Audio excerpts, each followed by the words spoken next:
Bonjour Jean-Philippe, est-ce que tu pourrais te présenter ainsi que ton parcours professionnel et ton parcours de formateur? J'ai créé ma structure l'Étincelle Qualité Durable depuis septembre 2020.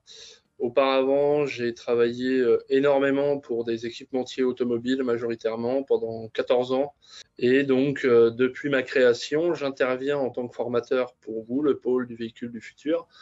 D'abord sur des aspects IATF, on propose une formation sur l'IATF et sur la pratique d'audit VDA, qui font partie des raisons pour lesquelles j'ai créé ma structure sur les thématiques gestion de la qualité, lean manufacturing et développement durable RSE. Donc sur la formation IATF, dans le contenu, on retrouve l'intégralité du référentiel IATF et ISO 9001, puisque les deux vont de pair.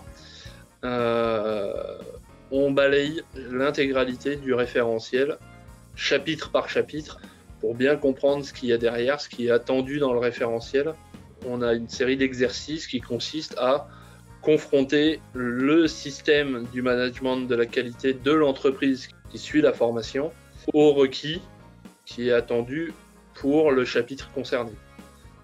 Pour l'audit VDA, on balaye l'intégralité du référentiel, VDA 6.3. Le premier jour, on se concentre essentiellement sur la pratique de l'audit, la bienveillance, interrogation avec des questions ouvertes, vraiment de la pratique pure et dure de l'audit.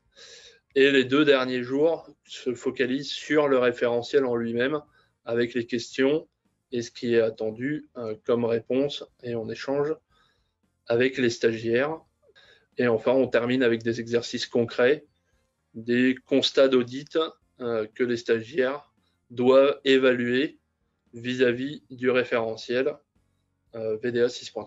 Quelles sont les différences entre une formation à distance et en présentiel? En termes de préparation, pour moi, c'est exactement la même chose. En distanciel, en termes d'organisation, on coupe aussi souvent que nécessaire.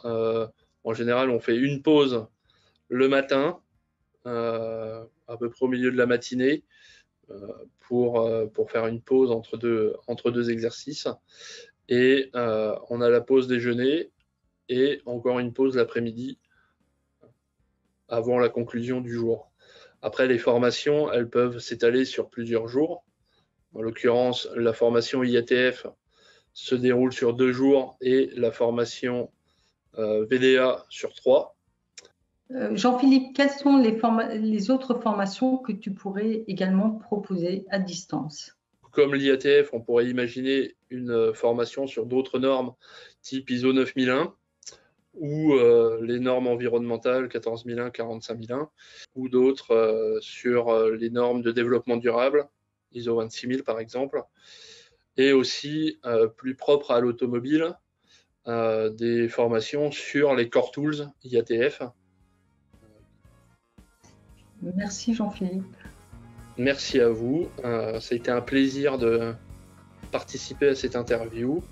J'espère que ça donnera envie à d'autres entreprises de nous rejoindre et de participer à ces formations, soit en présentiel, soit en distanciel. Mais on s'aperçoit que finalement, les choses fonctionnent très très bien aussi en distanciel.